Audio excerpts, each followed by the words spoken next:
très bon. Voilà. Je fais, voilà, ça c'est bon. Et là, automatiquement, on va faire un petit test tout à l'heure, vous allez voir. Quand on vient là, on vient dans le niveau de compétence et qu'on actualise. On va voir ici que voilà, notre image s'affiche. Voilà, TotoStar. Vous avez vu automatiquement, étant intelligent, il a rempli tout ce qu'on avait rempli par défaut. Département, on met on fait suivant. Et quand on fait suivant, à ce niveau, il dit que quels sont les niveaux de compétences. 1 pour dire moyen, genre, et 5 pour dire très bon. Donc, on aura juste à choisir, on ne peut pas choisir ce truc là à la fois. On ne peut que choisir les deux. Et de ce côté, comme je l'avais dit, ici c'est aussi pareil. On ne peut pas choisir plusieurs éléments. C'est un à la fois. Alors là c'est bon, on continue. Voilà, on continue ici. Alors, on a fini ça. On va aussi ajouter une autre question. Et là, on continue, on va voir grille à choix multiple. Et là, la grille à choix multiple, là, on va mettre peut-être grille à choix instant multiple. Grille à choix multiple, ligne 1, ligne 2, ligne 3, je vais aller ligne 4, colonne 1,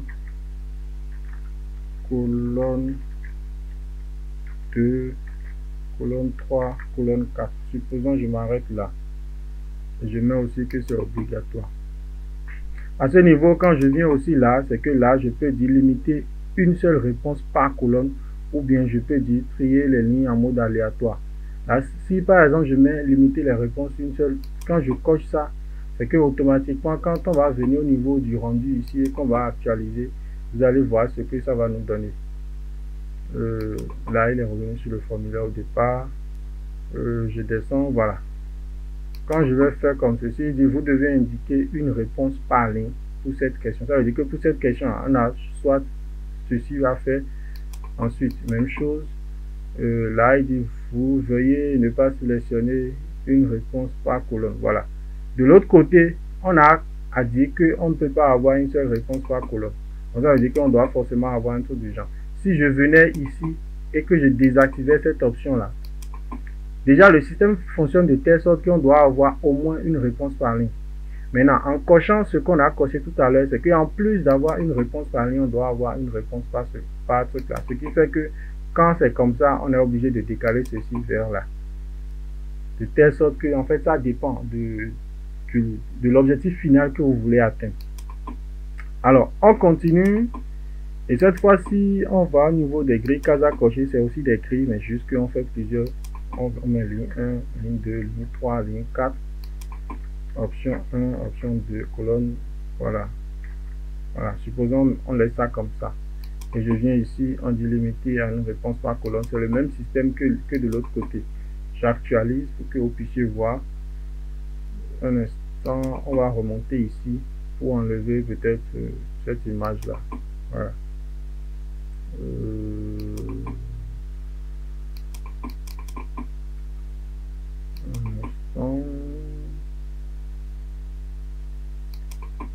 Voilà, là il a supprimé. Bon voilà, on va simplement venir là, on ajoute une question et on réécrit non et prénom. Voilà, simplement on dit que c'est une réponse courte et que c'est obligatoire.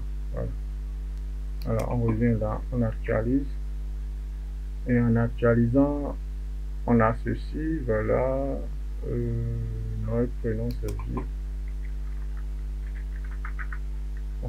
Je mets du n'importe quoi juste pour qu'on puisse voir le résultat final. Alors, quand c'est comme ça, voilà. Ici, par exemple, je peux cocher autant de fois que je veux. Ça dépend en fait du rendu final qu'on veut obtenir. Ensuite, on continue. Voilà. Là, on est là. Un instant, je viens là. Et je dis ajouter encore une question. Voilà, on vient là. On avait déjà mis date, on avait même déjà mis heure. Donc du coup, bon, on avait utilisé date. Alors, supposons par exemple que l'intéressé doit mettre heure de rendez-vous par exemple. Heure de rendez-vous. Vous pouvez le laisser mettre une heure. Tout comme on peut faire comme le schéma à ce niveau, où on va lui proposer des heures, on lui écrit les heures et lui se charge de juste cocher. Donc, quand tout ça là maintenant est terminé, et comme on l'a fait tout à l'heure, où on est venu ici dans envoyer, récupérer, récupérer le lien et raccourcir le lien. C'est maintenant ce lien là que vous aurez à tout simplement envoyer aux gens. C'est ce lien là simplement vous aurez à envoyer aux gens.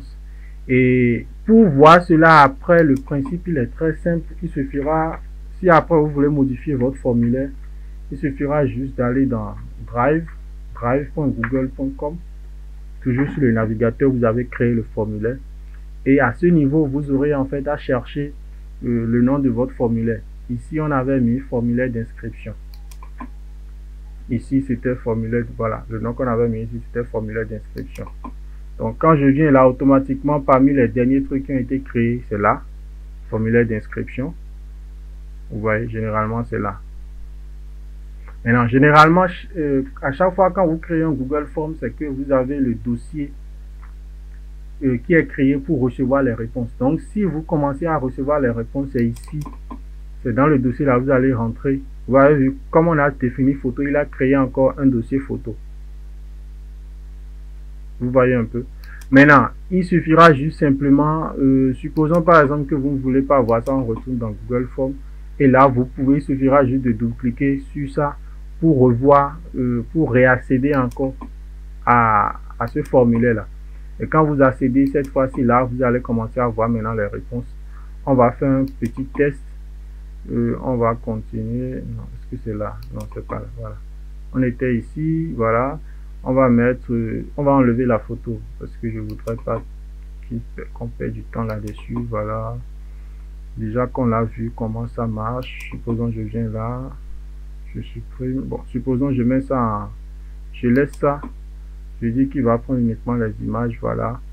Et je décoche l'option obligatoire. Et je viens là, j'actualise. On va laisser le champ comme ça pour que vous puissiez voir. Alors là, on attend la connexion. On attend.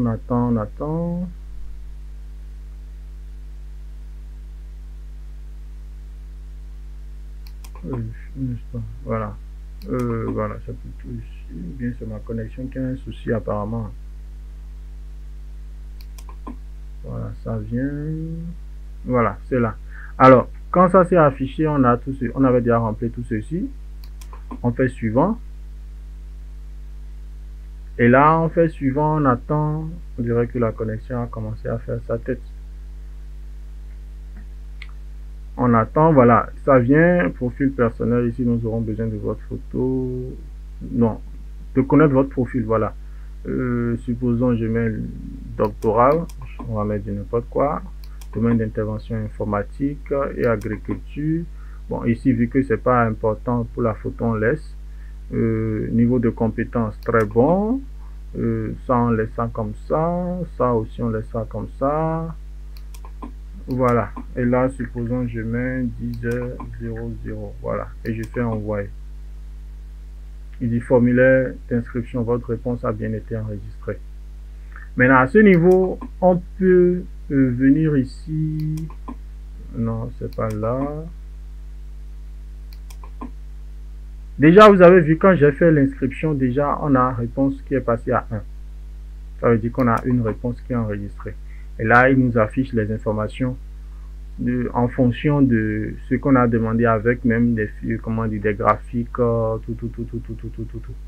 Et généralement, quand on clique là, on peut recevoir une réponse. On peut cocher ici pour recevoir une notification lorsqu'une réponse est ajoutée. À chaque fois qu'il y aura une réponse, Google va vous envoyer un mail pour dire par rapport à tel formulaire, il y a eu ça. Vous pouvez aussi venir là et sélectionner une destination pour les réponses.